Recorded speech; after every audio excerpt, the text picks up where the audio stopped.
기후변화에 대처하는 방법 중 하나는 달라진 환경에 적응하는 거겠죠. 여기 기후변화에 맞춰 삶의 터전까지 옮긴 사람들도 생겨났습니다. 4년 전 강원도 양구에 터전을 잡은 김법종 씨. 사과 농사를 위해 경상북도 문경시에서 이주했습니다. 요건 이제 부사경은 그 10월 말경에 수확합니다, 여기서. 근데 문경 지역에는 뭐 11월 초에도 수확하는데, 여긴 10월 말만 되면 이제 11월 초에 보면 갑자기 날씨가 추워져요. 그렇게 되면 과일이 얼기 때문에 10월 말 되면 수확하게 됩니다. 30년 넘게 사과 농장에서 일을 하며 그는 조금씩 달라지는 사과 생육의 변화를 살폈습니다. 그 당시에는 이 홍로가 그 제가 있던 직장에서도 홍로가 잘 됐어요. 맛있었어요. 근데 가면 갈수록 홍로가 이게 색이 잘 안 나요. 색이 빨갛게 맑게 나야 돼. 나지 않고 맛도 더벅하고 물러져요. 그래서 이 품종이 안 되는구나. 날씨가 너무 뜨거워서 그런구나 하고 알게 됐죠. 할 바에는 채 적지 양으로 하면 좋겠다. 그는 혼자 온 것도 아니고 처남까지 사과 농사에 뛰어들게 했습니다. 삼각대도. 귀농을 준비하던 이영도 씨는 매제의 권유와 지도 편달에 따라 강원도 사과 농부가 됐습니다.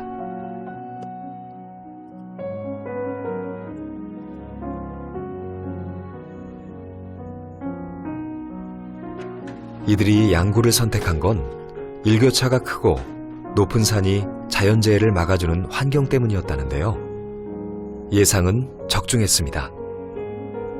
작년 사과인데 작년에 땄을 때 그대로 지금 유지가 되는데, 이게 다른 데 사과는 이런 상태로 보관이 안 돼요. 근데 양구에서는 이게 가능해요. 맛을 보시면 아시겠지만 상태가 아주 좋아요. 아이고, 잘 쪼개네.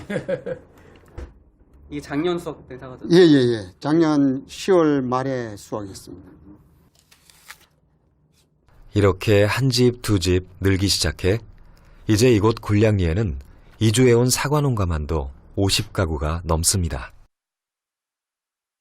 기후가 받쳐주니까 그 아랫지방 분들이 올라가가지고 사과나무를 심더니 굴량리가 사과로 유명해지기 시작을 하더라고요. 근데 일조량도 좋고 그다음에 태풍 같은 게 덜 들어오고 이런 재앙이 없는 동네다 이런 생각을 많이들 하시더라고요. 그래서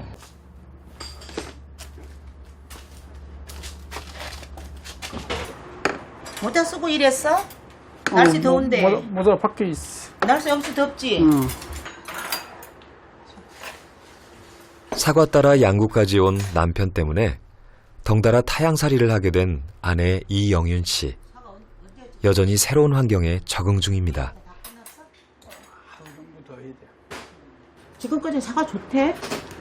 우리 농사진 중에 올해 진로 나온 것 같아. 호박도 안 오고 이 상태에서 나가면 뭐 괜찮지. 대관하고 좋은 사과 만들 수 있지.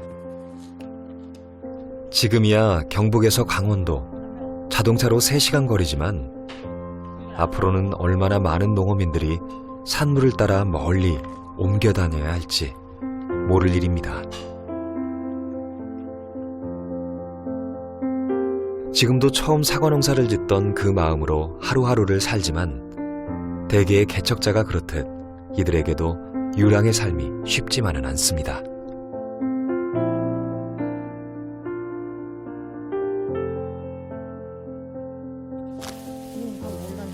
워낙 천성이 밝고 친화력이 좋아 최근엔 부녀회장까지 맡은 영윤 씨. 하지만 이곳에 뿌리를 내리기까지 쉽지 않은 적응기를 거쳐야 했습니다.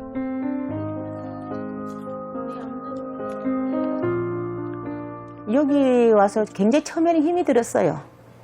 아는 사람도 없고, 지인들도 다 문경에서 오랫동안 정든 데를 떠나올 때 여기 와서 처음에 와서는 우울증이 생기고 이 탈모가 생기더라고요. 그리고 여기 탈모, 아직도 탈모가 좀, 이거 내가 이렇게 이제 약을 바르고 있는데 탈모가 생기는데 여기 와서 너무 적응하기 힘들어가지고 아무래도 문경이는 꿈을 꿔도 문경이 아직도 생각나고 늘 그립죠. 고향을 떠난다는 게 그 말 표현하기 좀 뭐할 정도로 그렇죠. 34년이라는 게 있었기 때문에 마음에 서운한 떠난다는 자체가 울적한 그런 마음도 있었고 기후 때문에 거기는 안 되니까 결론은 이제 이 양구 쪽으로 선택해서 오게 된 거죠.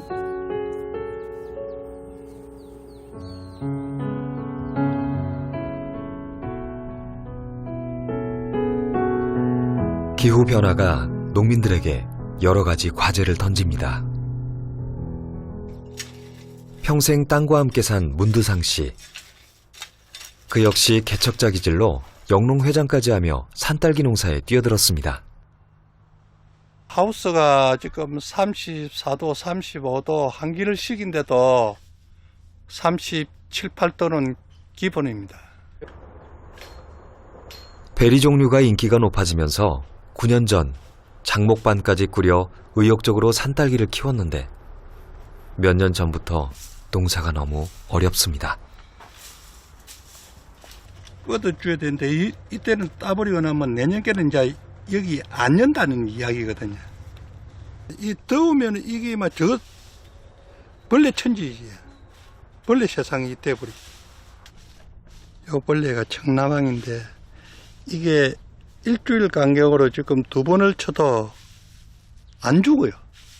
벌레로서는 자 습도 안 맞고 날 덥고 벌레한테 최고입니까? 그러니까 막 이놈이 기승을 부리는데 이 청나방들이 다 잎을 갖다 깔라가지고 어떤 거는 이런 식으로 망사가 돼버렸어요. 3, 4년 전부터 기온이 올라가고 벌레가 많아지면서 수확량이 현저하게 줄었다네요. 우리나라의 7, 80%가 김해였는데 지금은 이제 내가 볼 때는 한 5, 60%로 자꾸 쇠퇴가 되고 그게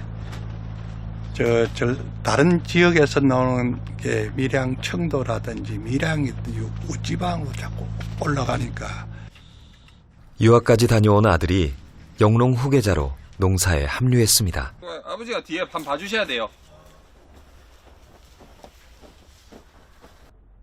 아들은 달라진 기후를 극복해보려 새로운 과일에 도전했습니다. 이게 외국말로는 패션프루츠라고요. 한국말로는 백향가라고. 기후변화에 발빠르게 대응한 셈인데요. 이건 역시 만만치가 않다네요. 동남아 환경과 달라서인지 수정부터 생각만큼 쉽지 않습니다. 이거를 수백 번 반복을 해야 돼. 이게 꽃가루가 안 쳐지면 되는데 제가 수정률이 좀 좋게 하려면 이게 쑥꽃에 있는 꽃가루가 좀 많이 묻어서 해야 돼요. 외국은 아무래도 자강이나 이런 게 다 좋기 때문에 네, 바람이나 벌로 수정이 가능하지만 한국은 이제 하우스 시설을 되게 많이 이용하면서 네, 아무래도 바람이랑 벌이 이용하기 어렵기 때문에 우리나라에서는 다 일일이 다 손으로 수정하고 있는 있어요. 수억 융자까지 받아 시작한 청년 농부의 도전인데 산 넘어 산입니다. 외래종이라 자료도 턱없이 부족하다네요. 이게 뒤에서 불빛을 비렸을 때 진딧물이나 응애나 이렇게 붙으면 그냥 겉으로 봤을 때는 똑같이 보여도 뒷면에서 보면 그래. 아직은 이런 바이러스나 이런 뭐 결핍이 무엇인지 정확하지가 않아서 집에 가서 인터넷이나 서적이나 한번 뒤져서 한번 찾아보려고 그렇게 해서 찍어봤습니다.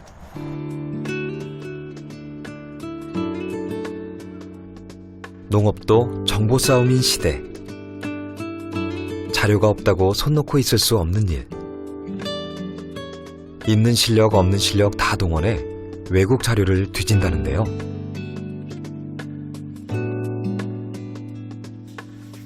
말 그대로 주경야독의 나날입니다.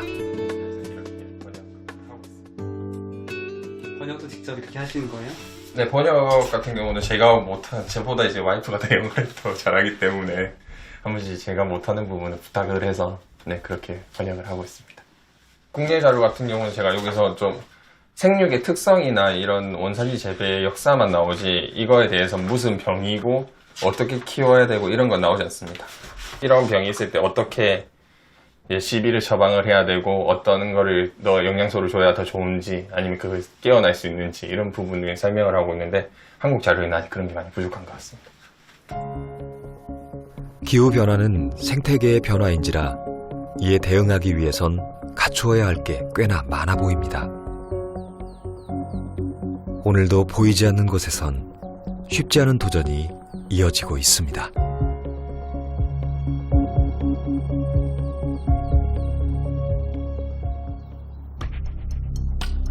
지구온난화는 전 인류의 문제인지라 1988년 기후변화 정부 간 협의체 IPCC를 만들어 지구 환경 문제 해결을 위해 함께 머리를 맞댔습니다. First, climate change is already affecting people, ecosystems, and livelihoods all around the world.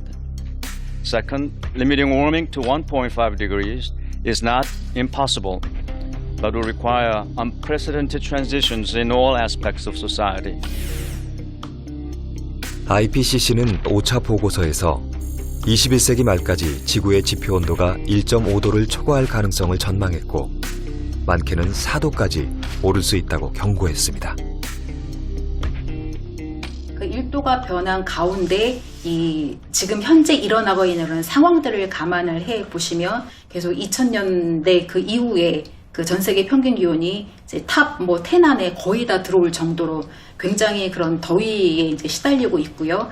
그리고 뭐 강수량 패턴의 변화뿐만 아니라 실제로 뭐 태풍의 어떤 그 이 빈도라든가 아니면 강도 이런 부분들도 좀 급증할 것이다. 뭐 이런 예들이 나오기 때문에 산업혁명 이전 시기 대비 4도씨가 오른다라고 하면은 지금에 있는 그런 생태, 자연 그리고 인간 사회가 과연 제대로 유지될 수 있을까라는 그런 어떤 전 지구적인 위협이라고 생각을 하셔야 될 거예요. 우리나라 사람처럼 전 세계 사람들이 다 살면 지구가 3.5개가 필요합니다. 그리고 또 다른 측면에서 우리나라 사람들이 우리 영토만 갖고서 그렇게 순환적인 그런 삶을 산다라고 하면 어느 정도의 면적이 필요하냐면 한반도의 약 8.5배 그런 영토가 필요해요. 근데 이게 세계 1위입니다. 대한민국이. 그러니까 지금 우리가 기후변화 위기다라든가 지구 환경의 위기가 직접적으로 전 세계적으로 닥쳐왔었을 때에는 우리나라가 제일 먼저 그러한 피해를 볼 수 있는 굉장히 취약한 국가라고 하는 것을 의미를 합니다. 기후변화는 환경 문제이기 이전에 숨쉬고 먹고 마시는 삶의 문제입니다. 이미 빨간불이 켜진 지 오래. 우리가 애써 외면하고 있는 사이 자연과 더 가까이 있는 이웃들이 고통 속에 신음하고 있습니다. 오늘 먹을 것을 고르면서도 내가 배출한 온실가스가 그들의 목을 죄고 있다는 걸 미처 생각하지 못했습니다.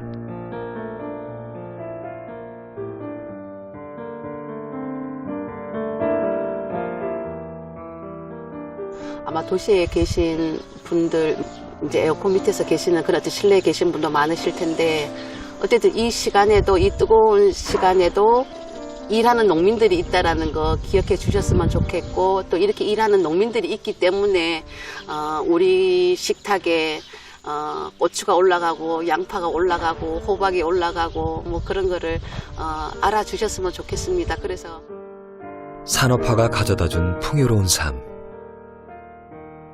그 속에서 잊고 있던 1도의 불평등. 내가 가해자인지 모르고 살았습니다. 생명의 원천인 땅과 바다의 기대사는 우리의 어머니, 아버지, 그리고 형제이자 이웃. 그들의 눈물을 닦아줄 아름다운 사람. 바로 우리입니다.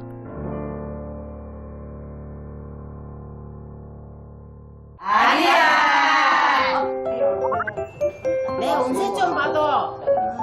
그건 모르겠어요. 5월 22일인데 뭐 머리노? 바보가 머리 걸어.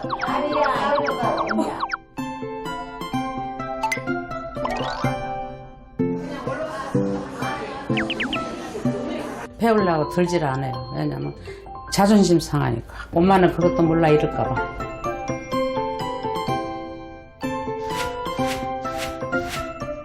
기계 다루는 자체가 복잡하고 그러니까